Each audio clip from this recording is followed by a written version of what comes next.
আসসালামু আলাইকুম কলিজার বন্ধুরা, সবাই কেমন আছেন? আশা করি সবাই আল্লাহর রহমতে ভালো আছেন। আসলে আজকে কিছু কথা বলার জন্য আপনাদের সামনে হাজির হয়েছি। ভিডিওটা একটু বড় হবে, কথাগুলো সবাই শুনে যাবেন। দয়া করে ভিডিওটা সবাই দেখে যাবেন।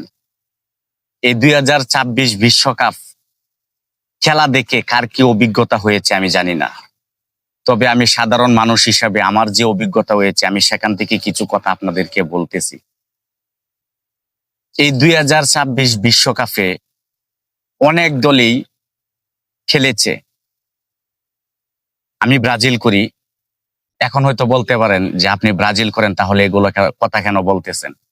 এই কারণে বলতেছি ভাই, বাস্তবতা অস্বীকার করার ক্ষমতা কারণে আপনারও নেই, আমারও নেই। বাস্তব কথা কিন্তু বলতেই হয় এবং বলতে হবে।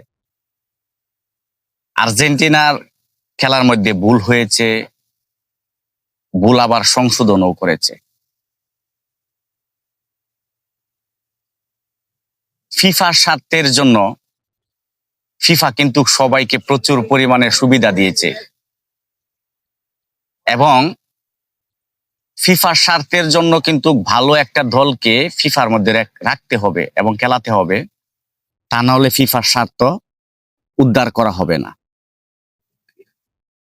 ধরেন ব্রাজিলকে রাখলো, আর আমাদের বাংলাদেশে তো বেশিরভাগ লোকই আর্জেন্টিনার, ব্রাজিল, মিশর এই দলকেই সাপোর্ট করে। এখন মনে করেন আর্জেন্টিনার বাদ পড়লো, ব্রাজিল আছে, তা আমরা ব্রাজিলের যে ভক্তরা আছি তারা ব্রাজিলকে ভুলভ্রান্তি যাই হোক সাপোর্ট কিন্তু করবই।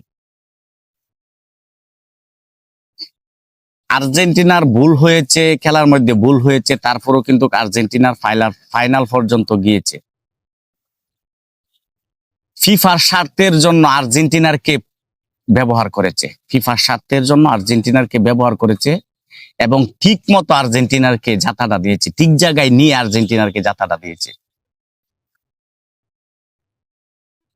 ভবিষ্যতে আমি মনে করি, আমার ক্ষুদ্র জ্ঞানে আমি মনে করি, ভবিষ্যতে আর্জেন্টিনার কোন, ব্রাজিল কোন, যাই কোন, তাদের ফিফার স্বার্থে তাদেরকে দিয়ে খেলাবে, কিন্তু বিশ্বকাপ আর্জেন্টিনার, ব্রাজিল, মিশর যাই কোন কাউকে দিবে না। তারা কাপগুলা কিন্তু যে কোনো সিস্টেমে ইউরোপে রেখে দিবে।